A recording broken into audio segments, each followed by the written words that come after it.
Boa tarde. Então, esta semana nós vamos estar falando um pouquinho sobre o que nós estudamos na apostila do PET 2, né? Então, nós estudamos essa semana foi sobre os sólidos geométricos. Então, vamos falar um pouquinho sobre os sólidos geométricos. O que são sólidos geométricos? São figuras tridimensionais e, dependendo das suas características, elas são classificados em poliedros e corpos redondos. Vamos voltar aqui aos poliedros. Poliedros possuem faces planas. Então, eu dei aqui 3 exemplos de poliedros. Esse aqui é uma pirâmide, este é um prisma e este é um cubo. Corpos redondos, superfície arredondada. Então, coloquei aqui uma esfera, né, uma bola, né, para que lembre uma esfera. Coloquei um cilindro e coloquei também um cone. Tudo bem? Bom, vamos continuar aqui.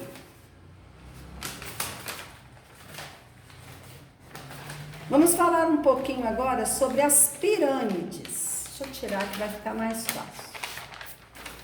Vamos falar um pouquinho sobre as pirâmides. Pirâmides recebem o nome de acordo com a sua base. Então, o que eu tenho aqui? 2 pirâmides.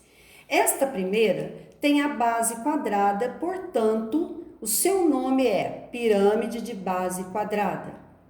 Essa segunda tem uma base triangular, portanto, o seu nome é pirâmide de base triangular.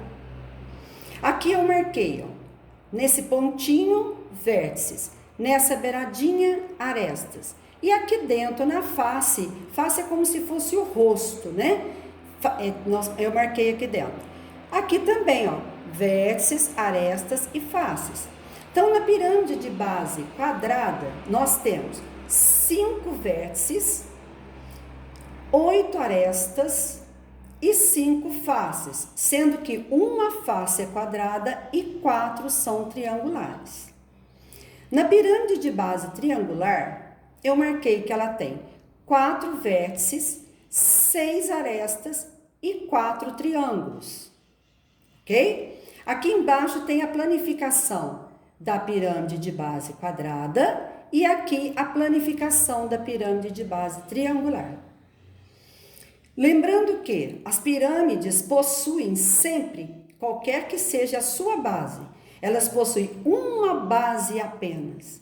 E suas faces sempre serão triangulares, tá? Não se esqueçam disso, por favor. Vamos agora para os prismas.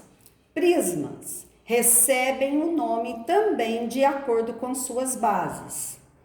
Possuem faces laterais retangulares e o prisma, diferente da pirâmide, ele possui 2 bases idênticas paralelas entre si.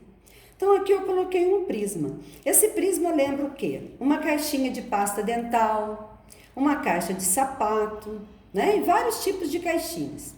Então, ele é um prisma de base quadrangular, ele possui 8 vértices, 12 arestas e 6 faces.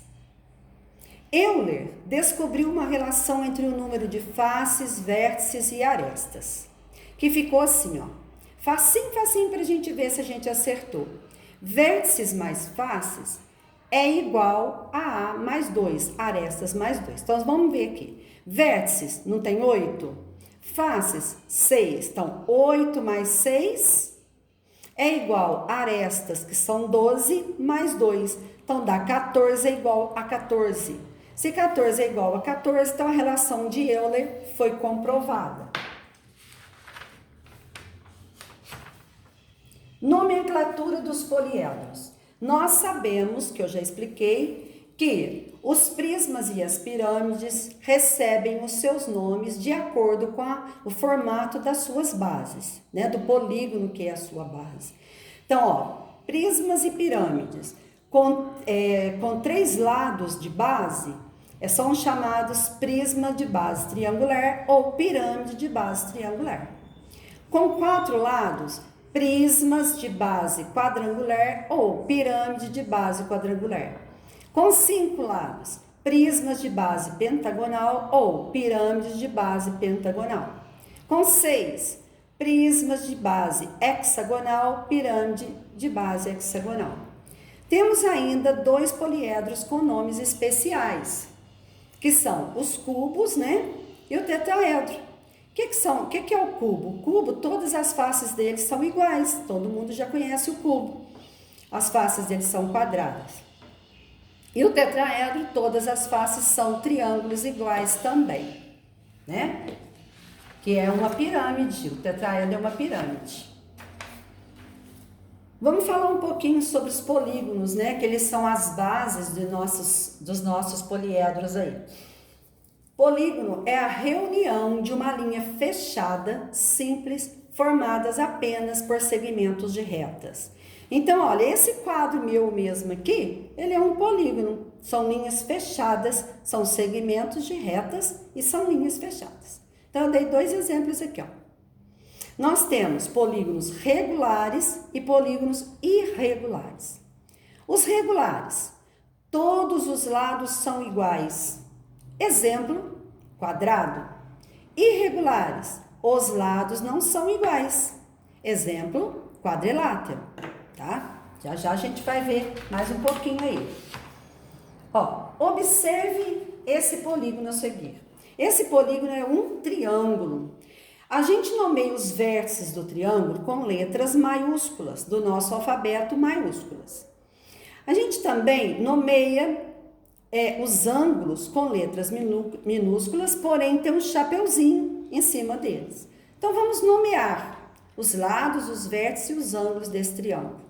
Lados, AB, ó, AB, BC, BC, AC, AC, ok? Vértices, A, B e C, tá aqui. Ângulos, A com chapeuzinho minúsculo, né? B com chapeuzinho e C com chapeuzinho. Ou então nós podemos falar A, B, C e lá no B que nós estamos falando desse aqui, ó, coloca-se o chapeuzinho. B, C, A e lá no C coloca-se o chapeuzinho. Ou C, A, B e lá no A coloca-se o chapeuzinho. Nomenclatura de acordo com o número de lados e ângulos. Se eu tenho um polígono com 3 lados, ele chama-se triângulo. Com 4 lados, quadrilátero. Com 5, pentágono. Com 6, hexágono. Com 7, heptágono. Com 8, octógono. Com 9, eneágono. Com 10, decágono. Com 11, undecágono. Com 12, dodecágono. Com 20, icosságono. Olha, existem alguns polígonos que recebem nomes especiais. Aliás, que não recebem nomes especiais, como esses aqui que vocês estão vendo. Por quê? Nós temos um polígono de 13 lados, por exemplo. Então, como que eu falo? Polígono de 13 lados. O de 19, polígono de 19 lados. O de 25, polígono de 25 lados. Então, eles não têm um nome especial. Ok? Bom, vamos falar então de ângulos agora. O ângulo, toda região convexa ou não do plano determinada por 2 semirretas de mesma origem. Então, o que eu tenho? Ó, 2 semirretas, tem um encontro aqui, né, das duas. Então, esse encontro, ele serve tanto para esse lado quanto para esse lado. Então, quais são os lados? A, O, né, é um lado. E o outro? O, B, outro lado. A origem é o ponto de encontro, que é o O. Ele também é chamado vértice. E o ângulo? A, O, B. Olha lá, com chapeuzinho em cima. Temos nomenclaturas, né, para as medidas angulares. Quando eu dou uma volta completa, que vira lá uma circunferência, eu tenho 360 graus. Recebe o nome de ângulo giro. Quando eu dou meia volta, eu tenho 180 graus. Recebe o nome ângulo raso. Quando eu tenho 1/4 de volta, 90 graus, ângulo reto. Quando eu tenho ângulos menores que 90 graus, que pode ser 60, 70, 80, 10, 20, eu tenho ângulos agudos. Quando eu tenho ângulos maiores que 90 graus, que pode ser 91, 100, 120, 150, eu tenho ângulos obtusos, ok? E os triângulos, eles também podem ser classificados de acordo com o tamanho, com a medida dos ângulos, né? Com esses nomes que nós acabamos de ver. Aqui eu desenhei um triângulo e esse triângulo possui um ângulo reto. Então, ele tem o nome de triângulo retângulo. Aqui eu desenhei um triângulo e esses ângulos são menores que 90 graus. Então, eu tenho um triângulo acutângulo. Aqui eu desenhei um triângulo com um ângulo maior que 90 graus. Eu tenho um triângulo obtusângulo. Ok? Bom, então fica assim. Essa foi a nossa revisão do nosso PET 2. Espero que vocês tenham gostado. E eu gostaria o seguinte, que tudo que eu passei para vocês aqui nessa revisão, que vocês pegassem o caderno de desenho, que é o caderno de geometria que nós temos, e fizessem tudo que eu escrevi aqui direitinho. Vocês vão dando pausa no vídeo e copiando. Como eu mesmo disse no começo do ano, não pode usar caneta no caderno de geometria, só pode usar lápis e lápis de cor, tá? Então façam direitinho que quando a gente voltar nas aulas presenciais, eu irei ver esse caderno de vocês. E vocês também podem fotografar e mandar para mim, tá bom? Então boa tarde, qualquer coisa estou aqui.